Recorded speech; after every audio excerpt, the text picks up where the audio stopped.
Ice இன்றைக்கி என்ன பார்க்க போகிறோன்னா நேஷ்னல் சிம்பிள்ஸ் டாபிக் தான். எனக்கு ஆக்சுவலாக அந்த சிவிக்ஸ் டாபிக் வந்து ரொம்ப பிடிக்கும். அதாவது சப்ஜெக்டில் ஸ்பெசிஃபைடாக பிடிச்ச ஒரு மேஜர் ஏரியா தான் இது. என்ன மாதிரி யார் யாரெல்லாம் இருக்கீங்கன்னு சொல்லி கீழே கமெண்ட்டில் சொல்லுங்கள். என்ன சப்ஜெக்ட்டு என்ன மேஜரு இன்னும் ஸ்பெசிஃபைடாக பிடிக்கும்னு கமெண்ட்டில் சொல்லிடுங்க. கண்டிப்பாக நான் படிச்சுட்டு இருந்தேன், ஜாலியாக இருந்துச்சு. யாருமே இது சொல்லிக் கொடுக்க தேவையில்லை. நமக்கு ஸ்கூல் படிக்கும் போதே அந்த மாதிரி தான். யாரும் சொல்லிக் கொடுக்கலனாலும் நம்ம சும்மா ரீட் பண்ணி பார்த்தாலே புரிகிற ஒரு ஏரியா தான் இந்த ஏரியா. நல்லா இருந்துச்சு, ஜாலியாக. நான் ஒன்றா படிச்சுக்கிட்டு இருந்தேன். அதுக்கப்புறம் கொஞ்சம் நேரம் பாப்பா வந்து சேட்டை படிக்கிட்டு இருந்தாங்க, அவங்கள பார்த்துக்கிட்டு இருந்தேன். அதுக்கப்புறம் அவங்க பண்ணி வச்சுருக்க வேலையை பாருங்கள். நான் கொஞ்சம் சமைக்கிற வேலை இருந்துச்சு, சமைச்சிட்டு வந்து பார்த்தா அவங்க இந்த மாதிரி பண்ணி வச்சுருக்காங்க. அதுக்கப்புறம் அவங்களுக்கு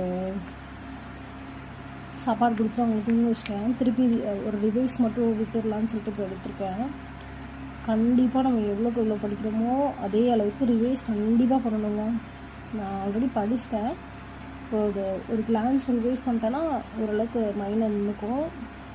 அதுக்கப்புறம் ப்ரீவியஸ் இயர் கொஷின்ஸ் பார்ப்பேன். அதுக்கப்புறம் இந்த டாபிக் ஓரளவுக்கு தரவாயிரும். அப்புறம் வீக்லி ஒன்ஸில் கண்டிப்பாக இது ஒரு ரிவிஷனில் வச்சுப்பேன் ஒரு பார்ட்டாக. நான் சொன்ன டிப்ஸில் உங்களுக்கு என்ன யூஸ்ஃபுல்லாக இருக்குன்னு கீழே கமெண்ட்டில் சொல்லுங்கள். Until bye from GGC Vlogs, positivity.